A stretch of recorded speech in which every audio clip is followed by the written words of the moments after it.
क्या आप जानते हैं, मांस बेचने वाले साधारण कसाई सदन से भगवान जगन्नाथ इतने प्रसन्न हुए कि उन्होंने पुजारियों को आदेश दिया, मेरा प्रिय भक्त आ रहा है, उसे पालकी में लेकर आओ।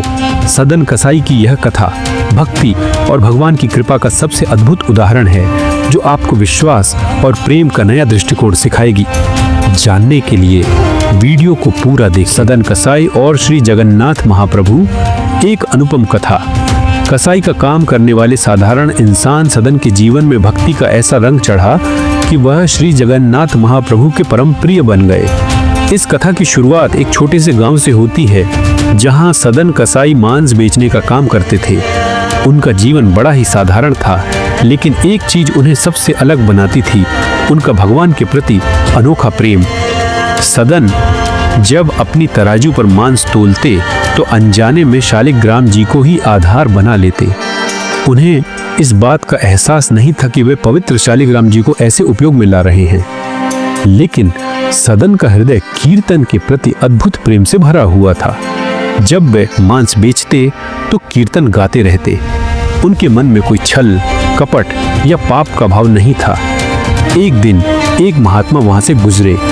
उन्होंने सदन को मांस तोलते देखा और तुरंत पहचान लिया कि जो पत्थर वह इस्तेमाल कर रहा है वह कोई और नहीं बल्कि शालिग्राम जी हैं। महात्मा के मन में गुस्सा और करुणा का मिश्रण उमड़ा। वे बोले, अरे ये क्या कर रहे हो? ये शालिग्राम जी हैं और तुम इनसे मांस तौल रहे हो, यह महापाप है। सदन ने हड़बड़ाकर माफी मांगी और शालिग्राम जी को महात्मा को सौंप दिया। महात्मा शालिग्राम जी को अपने साथ ले गए, उन्हें शुद्ध जल से स्नान कराया, पंचामृत से अभिषेक किया और चांदी के सिंहासन पर विराजमान किया। लेकिन रात को महात्मा के स्वप्न में शालिग्राम जी प्रकट हुए। शालिग्राम जी ने महात्मा से कहा, मुझे वापस सदन के पास ले जाओ, मैं वहां उनके तराजू पर लुढ़कने में आनंद पाता हूं। जब वे कीर्तन करते हैं तो मुझे अत्यंत प्रसन्नता होती है। महात्मा ने सोचा, कैसा विचित्र आदेश है। वह मांस बेचने वाला व्यक्ति और आप उनके पास जाना चाहते हैं, परंतु ठाकुर जी के आदेश के आगे महात्मा कुछ न कर सके। वे शालिग्राम जी को वापस सदन के पास ले आए। जब सदन को यह पता चला कि ठाकुर जी उनसे मिलने के लिए व्याकुल थे, तो उनके नेत्रों से अश्रु बहने लगे। उन्होंने तुरंत अपनी दुकान बंद कर दी और मांस बेचना हमेशा के लिए छोड़ दिया। सदन ने तय किया कि अब वे अपना पूरा जीवन ठाकुर जी की सेवा में बिताएंगे। वे जगन्नाथपुरी की ओर निकल पड़े। रास्ते में वे कीर्तन गाते रहे और ठाकुर जी को स्मरण करते रहे। उनकी यात्रा आसान नहीं थी। लोग उन्हें तिरस्कार भरी नजरों से देखते और कीर्तन मंडलियों में शामिल नहीं होने देते, लेकिन सदन ने हर अपमान को सहर्ष स्वीकार किया। एक नगर में रात के समय सदन एक घर के बाहर रुके। वहां की गृहिणी, जो उनके रूप और व्यक्तित्व से आकर्षित हो गई थी, उन्हें अपने पास बुलाने लगी।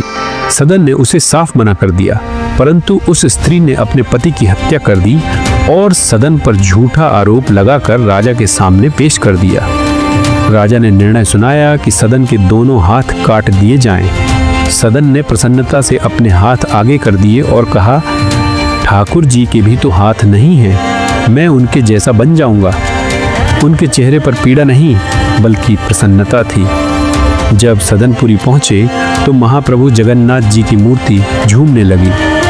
पुजारियों को समझ आ गया कि कोई बड़ा भक्त आ रहा है। महाप्रभु ने आदेश दिया कि उनके प्रिय भक्त को पालकी में बिठाकर लाया जाए।